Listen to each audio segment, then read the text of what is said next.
பொழுது, இதுக்கு ஒரு தலையங்கமாய் பார்க்கும் பொழுது, பரிசுத்த ஆவியானவர் வரும் பொழுதுதான் ஒரு உண்மையான நிரந்தரமான மாற்றம் உண்டாகிறது. அல்லேலூயா. only when the holy spirit comes, holy spirit வரும் பொழுதுதான் holy spirit brings a real and a lasting change, ஒரு permanent change அவரால் தான் கொண்டு வர முடிகிறது. அல்லேலூயா. அதுதான் இந்த வசனத்திலே நாம் பார்க்கிற காரியமாய் இருக்கிறது. இந்த வசனத்தை பார்க்கும் பொழுது இதில் ஒரு வார்னிங் மெசேஜ்னு கூட நம்ம எடுத்துக்கொள்ளலாம். இது என்ன மாதிரி மெசேஜ்? வார்னிங், ஒரு எச்சரிப்பின் சத்தமாக கூட நம்ம எடுத்துக்கொள்ளலாம். ஏனென்று சொல்லி பார்க்கும் பொழுது அதே அதிகாரத்தில் 9-10 வசனத்தை வாசியுங்கள்.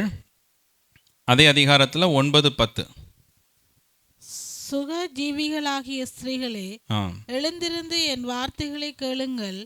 நிர்விசாரமான குமாரத்திகளே, என் வசனத்துக்கு செவி கொடுங்கள். நிர்விசாரிகளே, ஒரு வருஷமும் சில நாட்கள்